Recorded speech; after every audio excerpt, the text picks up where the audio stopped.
Hey everybody, welcome back to Ground Zero Salem. Right now in the background, we're listening to Murphy's Law, Back with a Bong. The sophomore LP from this Queens, New York hardcore band, who are legends in their own right. The reason I've been spinning this a lot lately is a pretty sad one.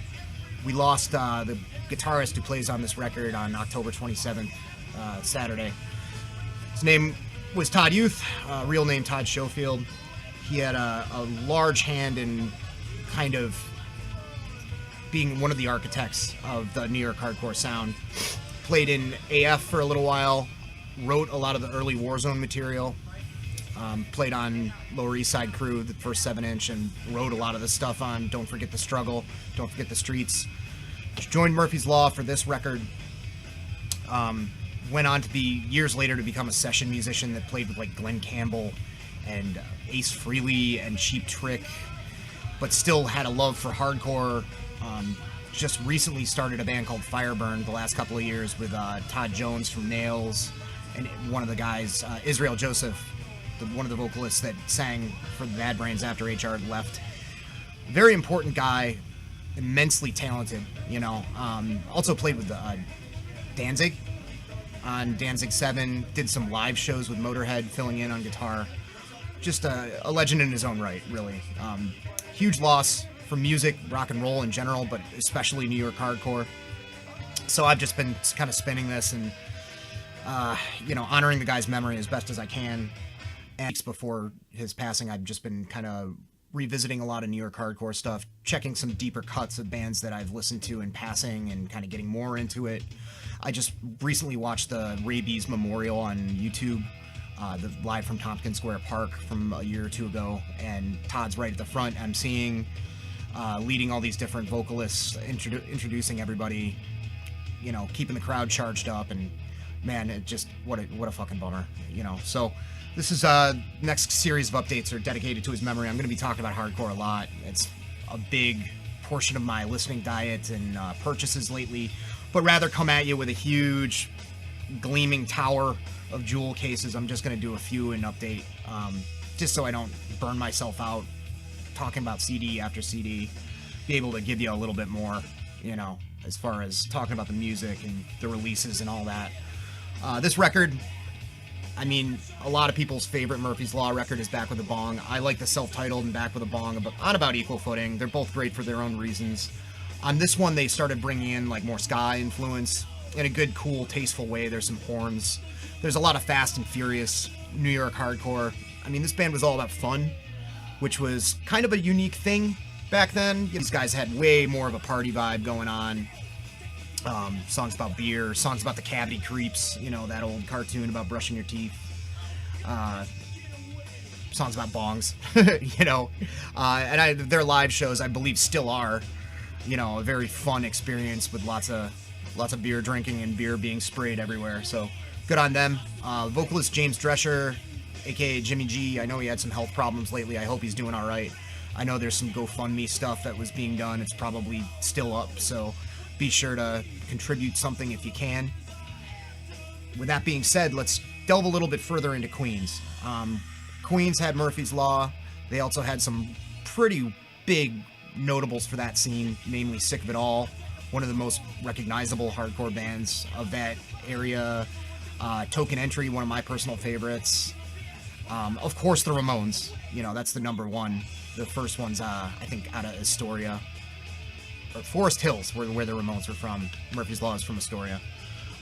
But when I tend to think of Queens, I think of a few bands that had just a unique kind of approach to complete wackiness coming out of Queens. There's 3 bands that are all kind of related, that were all sort of friends, that recently I've been, as opposed to streaming or just checking out the comps that they're on, I've delved into and went in on buying some releases by them.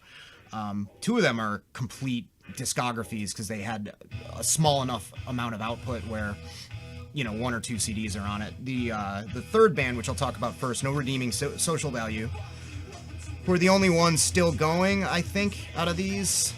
They have a bunch of albums out. They have a bunch of 7-inches. And they were almost like a more brutal version of Murphy's Law. more metallic riffing, really heavy. A lot, very fast for the era. They kind of came about and came into their own in the 90s. They formed in the late 80s, but started playing out a lot more in the mid 90s. And, they did have a certain metallic guitar tone, but really held on to that fast New York hardcore stuff that was happening in the late 80s, in the spirit of Warzone and bands like that, early Sick of It All.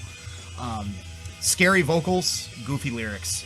Two vocalists that kind of had that spitting drill sergeant / gym teacher kind of thing going on, but all the lyrics were about goofy stuff. Not very PC to some extent. I Just Want to Screw being one of the songs. NRSV says FU, old E, new E. A lot of songs about beer, a lot of songs about pot. But lots and lots of fun.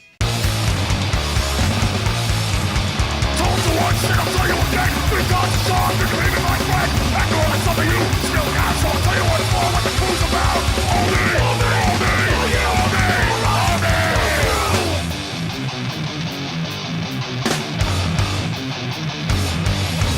Drinking in the bottle, 40 quart all come. Drink all day, get fucked up. I talked about one of their other records a little bit. A few updates back, but if you like stuff like Sheer Terror and Blood for Blood and bands like that are just like Sledgehammer to the face, kind of fucking heavy with just kind of goofier lyrics, I recommend this one for sure. This is THC. This came out on Triple Crown Records in '99. Some risque kind of shit going on there, but you can tell from the collage they're having fun. There's some butts. Hopefully I don't get in trouble for the butts. They were very big fans of Old E. It's not on this record, but they had a song about the old 64-ounce Old E's, which kind of took the 40 thing to a new level. I can't imagine how quickly those beers got skunked. Ugh. Anyway, no redeeming social value. Great band, been listening to them a lot lately. One of the bands that was friends with them was this hardcore band, Norman Bates and the Showerheads, who I first heard from the Where the Wild Things Are comp on Blackout Records, which was a favorite comp of mine that featured Raw Deal, Sheer Terror, kind of the opposite of what was going on in the more posy side of the scene. It was a lot of the dark and ugly bands. And these guys were real misfits, even in that scene, because they were decidedly more punk rock sounding.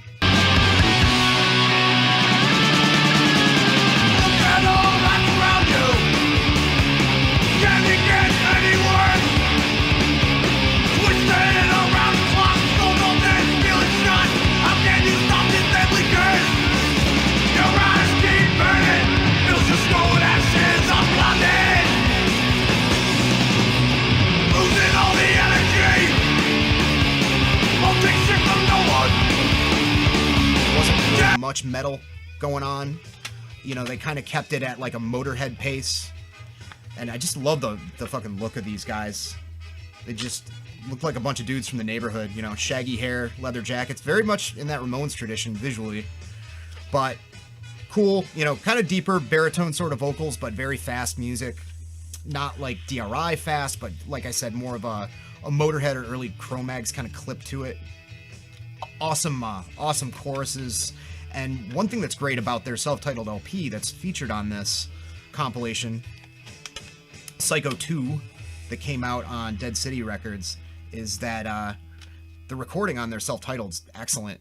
I actually read that they got a little bit of shit for that, for their record sounding too good, which is completely stupid. It's certainly not overproduced or anything. You can just hear everything very well on it. These guys, they do have a certain New York edge to them, but I feel like they could have been from the Midwest or something, sound-wise. And just relentless, just fast enough to be catchy. And really, really awesome. The two songs on the Where the Wild Things Are comp always stuck out to me. And I'm glad I took the plunge on getting their whole discography. Finally, we have the Six and Violence, Bastards of the Universe. This is a 2-CD compilation compiling a bunch of random studio tracks and their 2 LPs, Let Us Pray, from the mid-'80s. Late 80s, I think, somewhere. I don't have the date right in front of me. and Petty Staycheck, which came out in the mid-90s. So they were around for a long time, and you want to talk about a fucking crazy band. I was watching that 1995 New York hardcore documentary on YouTube not that long ago, and the no redeeming social value part on it was pretty funny. You know, there's just complete chaos. People getting naked, people wrestling each other, fighting each other on stage. And from what I read about this band, Six and Violence, in the liner notes here, that was kind of a cue that no redeeming social value got from this band. It looks like their stage shows were complete chaos. Sounds like a lot of fun. They also, like no redeeming social value, had 2 singers, so that might have been an inspiration for NRSV. The music is almost kind of thrash metal-y a little bit, but still very much in that hardcore pocket, fast and mean. But there's a lot of different stuff going on with the music. There's jazz flute on a lot of stuff here. There's a lot of goofing around with other styles of music. It's almost like borderline outsider art. It gets really weird.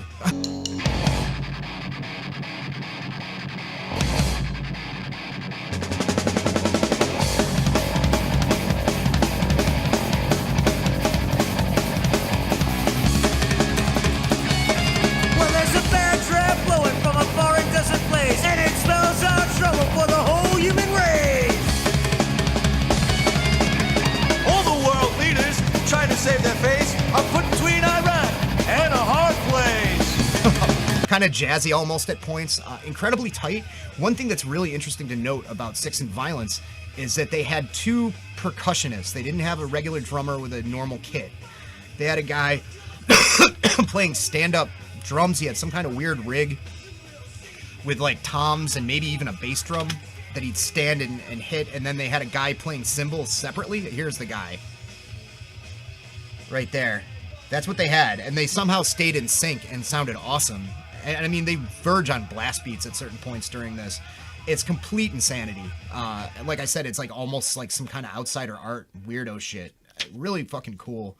And I know their live shows were chaos.